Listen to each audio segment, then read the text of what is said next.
What's up, y'all? It's your girl Aiza, certified Afro-bop queen, and I'm here right now with Rising Star. And thank you. Thank you for joining us. So I like to start my interviews with silly little questions. So if you could live anywhere in the world, where would it be? Oh man, I'm still trying to figure that out. It needs to be somewhere hot, Hmm. but not too hot. I need a breeze. I want to be somewhere where I have access to fresh fruits, um, like that I could just pick from a tree, So Not like have to go to the grocery store. yeah, like a tropical-ish kind of place. So right now, let me just say, it would be between Portugal, somewhere in Portugal, Okay. or or in Los Angeles. Okay. Nice. But Where do then you find the fresh fruit in Los that you can pull um up? they have lemons. They have a lot of lemons. But the thing is in LA guns. So no, not LA. To like I'll give it. live, Portugal, Lisbon, you know. Nice. Yeah, I like it. And if you could have any animal as a pet, anyone in the world, it could even be like a mystical animal. What would it be and what would you name it? It would still be a cat, honestly. I love cats. They're so cute, and I would call it I would call it many different names. I'd have like 19 nicknames for it, depending on the day. But just for the sake of this, I would call the cat. Call it laugh. Look, Haha. That's a good name. like, yeah, exactly. I'm like, that's how I'd call my cat. And then it There you comes go. running. I like There it. you go. Yeah. It would be a funny cat. And who's an artist that you're almost embarrassed to say you listen to really often? Oh, You don't want fun. you don't want to tell everyone. Yeah. Funny enough, I don't have that anymore. Like I used to be like, oh my God, I can't let anybody know. But let me think, give me 1 second, because I for But sure there must be like one song that I'm like, don't tell anybody. I don't listen to this regularly, and I'm just for the sake of moving this interview along, I'll just say Mambo number five, because it's still a bop. it's been a bop. It's It's been a bop, still a bop, will remain a well, bop. exactly. Yeah, you see, there's no reason to be embarrassed. Yeah, exactly. So, who can you describe who you are? Who is Aiza? How'd you get started in music? Tell us all about it. Yes, so it's pronounced Aiza. I Aiza, mean, sorry. no, it's all good. Like, Aiza also works. Like, I guess more francophone people will call me that, but I'm trying to standardize the thing if I can. So yeah, so my name is Aiza. I am of Burundian descent. I was born in Montreal, raised in Montreal, and I really found my love for the stage and for music, um, in the music community out there. Montreal is a very artistic city. Now it seems like rent is definitely spiking up, but for a long time, like my first apartment was $300 a month. You know what I mean? So I was lucky even then, but like things I could discover myself as an artist, in that city, and I'm very grateful for that. And I think it's that dance between my love for theater, the music theory that I learned. I played trumpet in high school, and then after that, just like running around the city. You'll see like on a post, it says talent show at such and such place. I would literally run around and like rip those things and call people and be like, I need to play at your talent show. Like I was so hungry to perform and be out there, and I didn't even know how to start. Like I just followed my heart and put myself out there as much as possible. And I moved to Toronto, at the end of 2018, once I released my first EP, which was a French project called Adieu. And and then from there, it was just kind of starting over. Not kind of, most definitely starting over in a bigger city. Yeah. And yeah, and I think I owe much of who I am as an artist and my creative process to Montreal and the space that I had there to nurture my art. And so that begs me to ask, Montreal or Toronto? Montreal. Yeah. Montreal for my people. You know, I have my people out there. The culture out there is Hmm. very special, very unique. Um, but at the same time, I can't deny the fact that Toronto's given me so much. Like I think when you have the space to grow and kind of throw yourself in a new environment, you learn a lot about yourself and you push yourself in a way that you know, being at home cozy might not kind of have the space for, you know. What was the decision when in 2018 when you decided to move? What made you take that leap? Funny enough, so the new year leading into 2018, I was with my partner who I moved with, who's my producer as well. Um, we went, so there was like a New Year's party happening, and everybody we knew was going to be there. Like everybody, the daddy and the mama, like everybody. You know, Montreal could be a bit like a village, you know, and sometimes it feels great, and sometimes it's like, Yeah. give me something else, like a different flavor, please. And so we were like, you know what? We're not gonna go to the party where like everyone's gonna be. We're gonna go like somewhere else and like pretend that we're in LA or whatever. And we went, and the sound was shit, and the you know, it was supposed to be open bar like until midnight, but by the time we got there, I waited in line for my drink. I look at the time, it's past midnight. I'm like, there was no countdown. The DJ was like, oh yeah, by the way, happy new year. And I was like, we gotta move. That's it. I'm done. Like it was just like a random click moment. And we were like, this is our last year here. Got it. Mhm. So, you know, a shitty party can really turn things around for you. Also, it's proof that like, people can say New Year's Eve like doesn't actually matter, but it is a day where you learn a lot of like what you want in the coming year. Yeah, I'm a big believer in that. I think where you celebrate New Year, who you're with, Hmm. the intentions that you set, they're with you all year, you know. So it matters to me. Yeah. Yeah, and that was so one of my questions about one of your songs. Right. You say everything I touch turns will turn to gold. Are Mm-hmm. you big in manifestation? Because the way I understood that was really that's your that's you setting your intentions, that's you manifesting that everything moving forward will turn to gold. Is that how it was for you? Definitely. The song came to me in a flash, and I was actually going through a really rough time. And I tend to get really good ideas in the shower or right after a shower. And that this was one of those moments where I was leaving a band that I had been a part of for a little while. Things were feeling very difficult. There was a lot of tension, a lot of conflict, and I felt lost, you know. And the melody, just like this hypnotizing, like hypnotic, like melody just kept playing in my head, and I just started singing, everything I touch will turn to gold. And as I'm singing it, it started healing me, you know, like repeating that. And I realized, whoa, there's value in this mantra. This is not actually, because at first I was like, okay, now let's give it a structure. Like let's give it a verse, give it a pre-chorus, give it, you know, the typical pop structure. But it just, that song was like, no, I am what I am. I am a mantra. I am meant to be sung in a loop.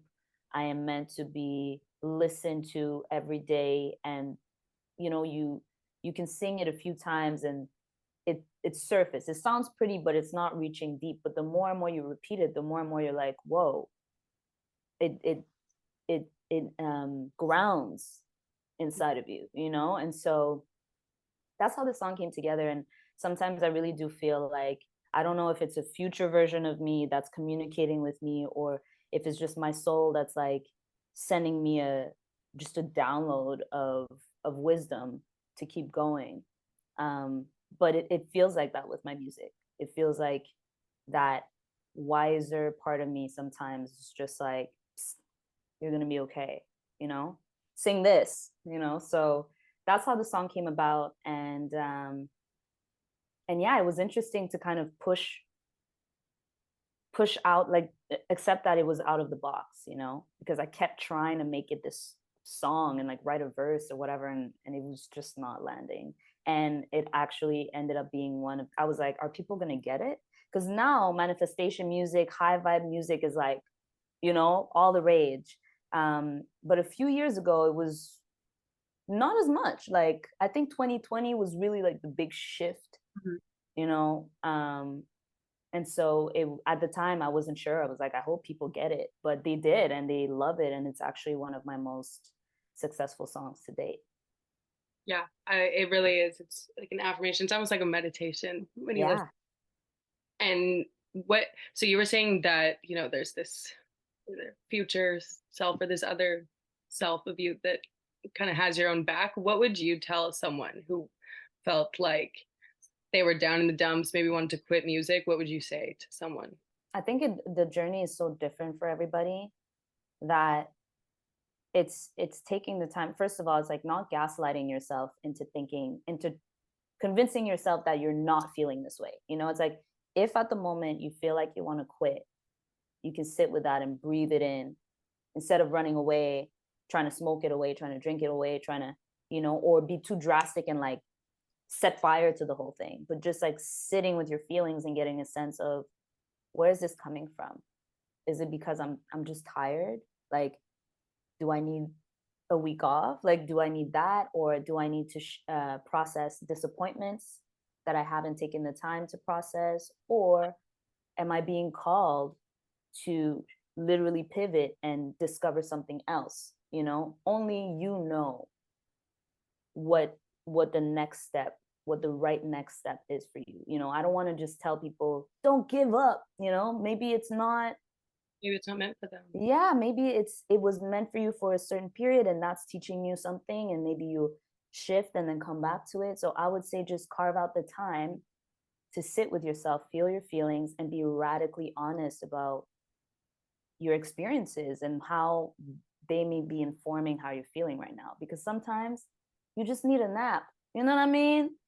Sometimes you just need a nap. Sometimes you just need to hang with your friends. Sometimes you need to live, just live and remove the pressure to push this career. You know what I mean? So it's like one thing I've learned is that your spirit is never going to let you be comfortable in a space that you're not meant to stay in, you know. And so and that's frustrating, but at the same time thank goodness, because that's like your GPS, you know. So I would say like lean into the feeling and trust it, and don't judge it, just like as you would your own kid or your best friend. Like, what's up? Why do you feel like that? Okay, got it, you know, and just take it from there. And have you, can you tell us about a moment where you felt something like this? Like maybe where you felt like you were straying off your path and needed to get back on it and how you Yeah. overcame it? Yeah, for sure. So actually in the last, so in 2022, it started a bit towards the end of 2021. Like I've been juggling my acting career with my music for as long as I can remember. And but then what used to light me up started feeling very stressful, draining. You know, I would get a breakdown from my, a breakdown is like, you know, it tells you, oh, the role, kind of the background of the story, and it gives you also the lines of this character for your audition. I would receive that from my agent, and literally my whole body would like tense up. And it took me a while to understand that it was just time to shift gears. Like I felt I was frustrated because I was like, well, you used to love this. And so I was hard on myself. You know, I was like, what's this change? You've put in so much time into this, you know? You're not quitting till you're your own version of Lupita Nyong'o. And I'm saying, like, this was the plan, you know? And I'm there and I'm like, yeah, but it's not feeling good anymore. And this is not just a question of resting for a day. Like, this is heavy, you know? And it's not until I did what I said, what I just, you know, proposed, which was like accept that that's how I was feeling. Mm. And then I was like, okay, then what is it? What's going on, babe? Instead of being like, fix it. You know, it's like, what's happening, love? Like, what's the issue? And I realized that music was calling me. You know, music had always been calling me, but I think I had never fully, because I was juggling so many different things, I had never fully said, music comes first, that's it, you know? And it was time. It was time. And my spirit was like, it's time, girl. So that's why this here is not working anymore, because you need to leave. You need to shift gears. You can't do things the same way you've been doing them. And now I'm so grateful. You know, it's like a year later, and I think between that and releasing my series Real Blackity Talk on CBC Gem, and getting to actually play a lead role for the first time after years of auditioning and being a supporting character and doing this and that, it had to be me. I had to create the show, and I had to put it forth to have the space. And it showed me like, okay, that's the way to go. Yeah. I have to create my own work. And before I was frustrated, but I at the same time I clicked in like, how can anybody fully understand the full breadth of my greatness, or the stories and the wisdom and the love and the passion that I have inside of me? It's up to me to share that. And if it's not working there, then I have to carve my own lane. And that's just been my journey.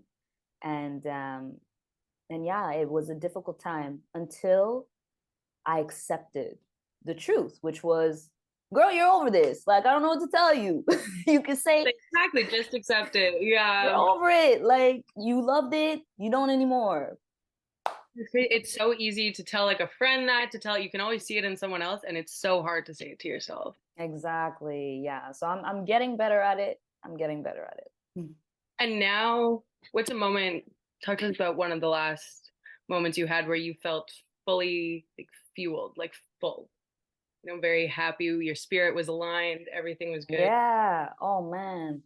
Honestly, just with the release of Cocoa Butter a few weeks ago, I definitely, everything made sense. You know, it was like, oh, if I hadn't focused on my music for the last year, like really, you know, and hired my team and like pushed for this deal with Universal, and like just ev- everything kind of clicked.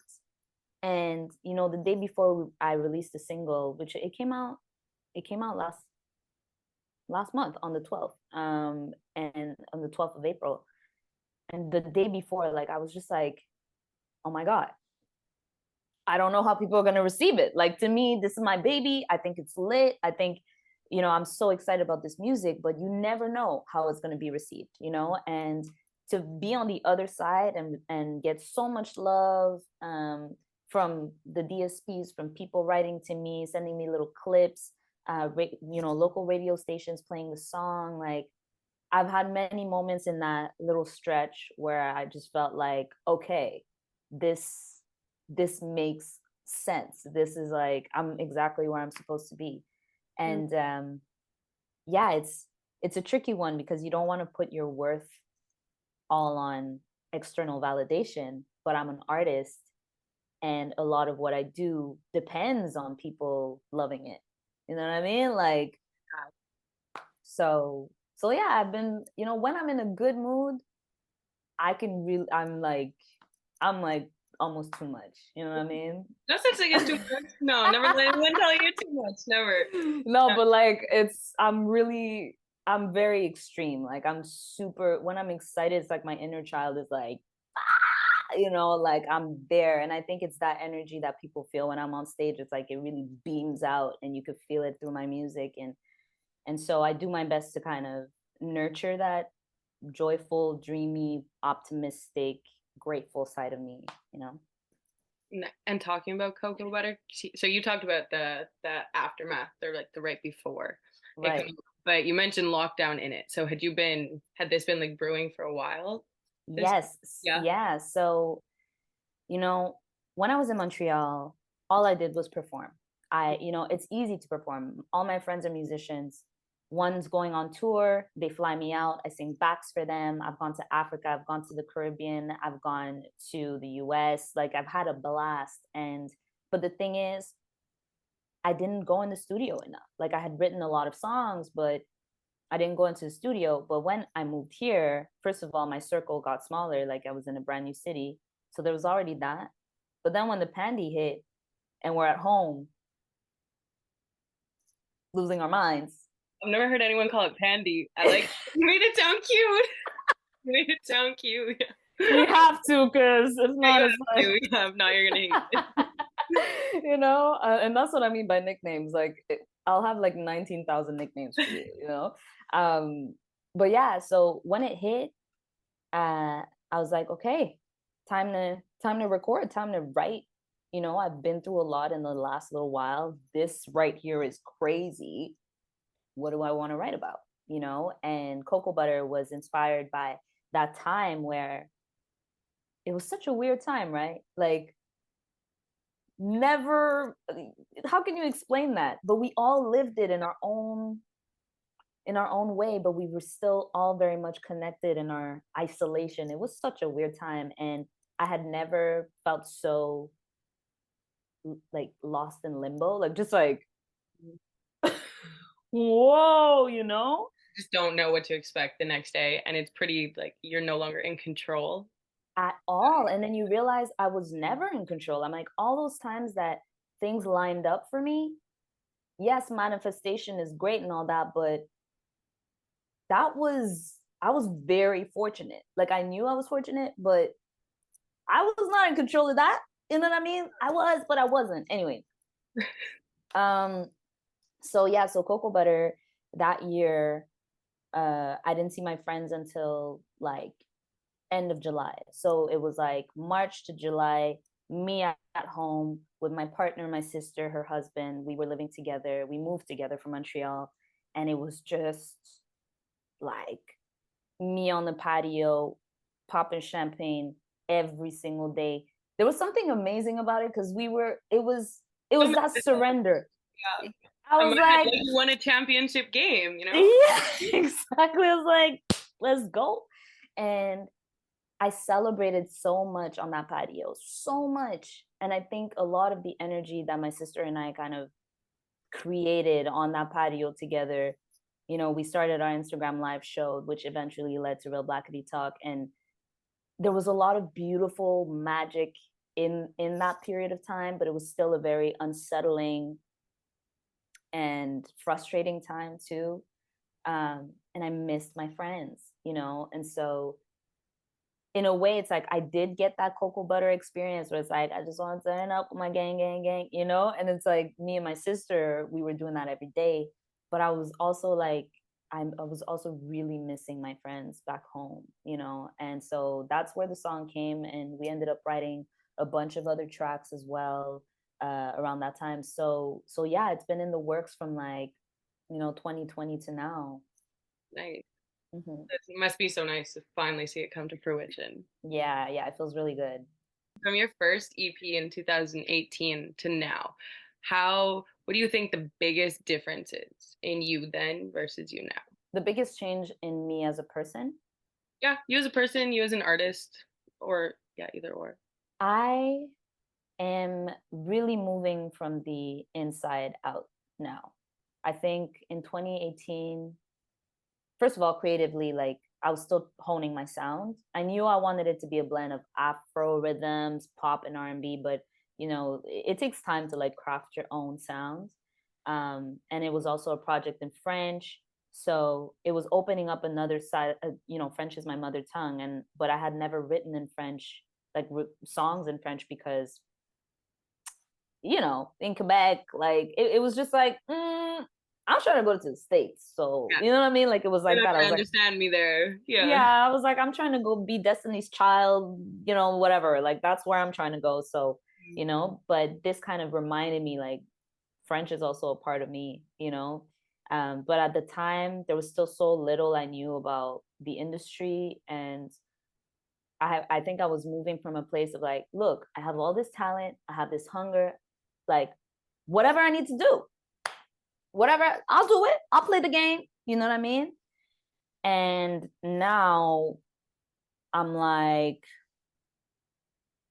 Can't nobody tell me shit. Like, can't nobody tell me shit because I've learned how to invest in myself.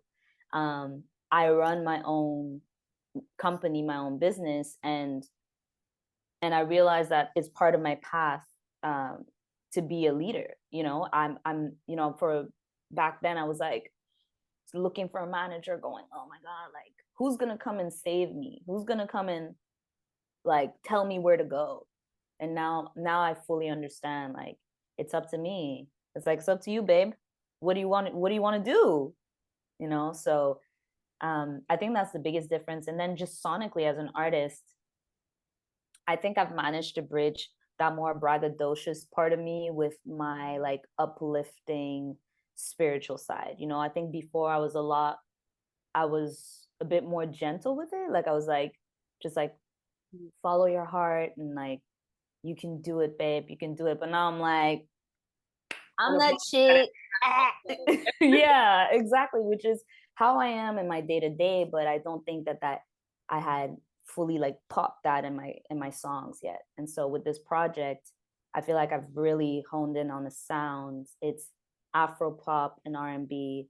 It's fresh. It's gonna make you feel good. It's gonna make you feel empowered, and it's gonna make you want to strut and show the world like who you are. So yeah. And so your Instagram is certified Afro-bop queen.